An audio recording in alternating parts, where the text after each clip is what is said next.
Unexpectedly, I return. Hello, listeners. Just in case you don't remember me, I am just a voice. It's a little strange to even call me a persona. I have no corporeal presence, but I can think, and I can speak, and I can listen. Listen now, as I provide a rather unusual offering in the world of auditory storytelling. Among the projects Joss Whedon has undertaken over the years, none is quite so memorable as a little internet phenomenon from 10 years ago, where in the midst of a writer's strike, Whedon gave the world a web-based musical following an inept wannabe supervillain named Dr. Horrible, his unrequited love of a girl named Penny, and his rivalry with the arrogantly heroic Captain Hammer. This review isn't about that. When the DVD of Dr. Horrible was eventually released, it came with a rather strange addition. A commentary. But not any ordinary commentary, no. This one was different. This one was a musical. Why? Well, Joss Whedon is no stranger to making unusual things into musicals. He did it with an episode of Buffy the Vampire Slayer, and he did it with Dr. Horrible, a story which also doesn't initially seem to lend itself to being a musical. So I guess he figured, why not a commentary? And you might be wondering, with this being a musical, isn't this Scotty's thing? Perhaps, but Scotty is still gone, and as this is an audio-only musical, I thought I'd do my own review of it. So, let's listen. First, commentaries themselves. Almost every DVD or Blu-ray that's released anymore contains some sort of commentary track over whatever it is you're watching. It's considered a standard special feature and usually consists of directors, writers, actors, or any of the other hundreds of people involved with the making of a movie or TV show, sitting down and talking about the thing you're watching, providing some behind-the-scenes insights on the story. Though it should be noted that Commentary the Musical really isn't that. Rarely do they actually comment on what's going on screen, although occasionally they'll make a mention of it, trying to get the commentary back on track. And that's really the main story here. Jed Whedon is trying to do a commentary track involving the other writers, his brothers, Joss and Zach Whedon, and his wife, Marissa Tancharoen, as well as the three main actors, Nathan Fillion, Felicia Day, and Neil Patrick Harris. However, every time they go to talk about the show, they are interrupted, sometimes by drama between the actors, sometimes by other actors wanting a piece of the commentary too, and sometimes simply by random tangents like an entire song about the game Ninja Ropes. All of the characters are basically exaggerated versions of themselves. Joss Whedon actually speaks rarely in this commentary because he's so depressing that the others don't want him to say anything. Zach, the black sheep of the family, does a rap about how he had misgivings about the musical aspect of the show.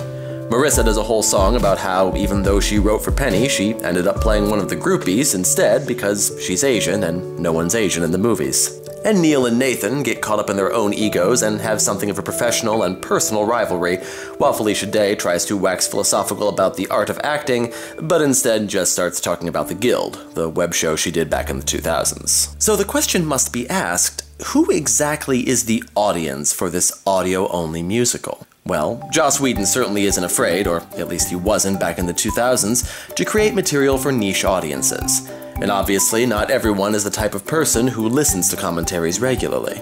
But those who do will find that in lieu of this commentary being an actual commentary, it is in fact a commentary on commentaries. Though exaggerated, the things that happen in this musical are things that very often take place in actual commentaries. Writers might get so caught up in the history and background of the thing that they end up talking for several minutes about something that maybe not everyone would find very interesting, like when the writers sing about the writer's strike that ultimately led to Dr. Horrible being made. Actors might let their personal and professional rivalries come through in the commentary, like Neil and Nathan do, or end up talking about unrelated or inconsequential things, like Felicia does. Some commentaries become so concerned with letting everyone have a voice that they let just about everyone involved say something at some point, as happens when groupie number 2 pays Joss $10 for her own solo, when Simon Halberg, who played Moist, shows up to sing a song about his character that supposedly got cut from the musical, or when all of the minor ensemble players show up to sing about how the whole show is really just about their character, even if that character is only on screen for a few seconds. And sometimes commentators might go off on tangents with their own personal agendas, like Marissa singing about how no one's Asian in the movies, Zach rapping about how this movie could have been that much better, or Joss lamenting the culture of needing to know absolutely everything about a story instead of just letting the story stand. You know, during a commentary. It's this last that is probably my favorite song in the musical.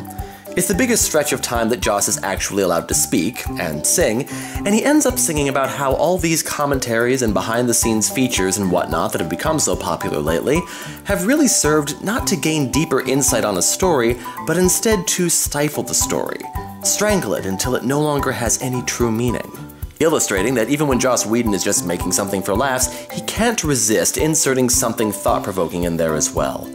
This is perhaps the biggest commentary on commentaries, questioning whether they are necessary or even whether they are a good thing. The Joss in this musical feels trapped by the new culture, as though he can't just make the art he wants to without suffering for it in popular culture.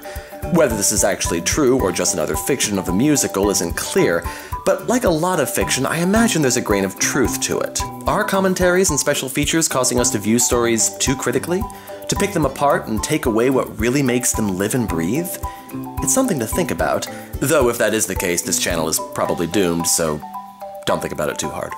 Commentary the Musical is definitely a meta experience, very much blurring the line between fiction and reality. Musicals tend to be on the meta side anyway, as do commentaries in a way, and here we have both, with the characters also fully aware that they exist in both a commentary and a musical. It's unclear how much is real and how much is exaggerated, and while the commentary is intended primarily to be funny, there's a good deal of satirical substance to be had here as well. In the end, it's a fun listen, even if you don't listen to it as an actual commentary. The audience for it might be niche, but as it happens, I'm part of that niche, and I found a lot of humor and a lot of thoughtfulness in it. If you are also part of the niche of listeners who enjoy commentaries and everything both good and bad about them, you'll probably enjoy this too. On the worth meter, this gets a worth multiple listenings. Thank you for listening today, and if you happen across another video that's not really a video, with nothing but a black screen and a voice talking about some piece of auditory storytelling, don't be alarmed. It's just me.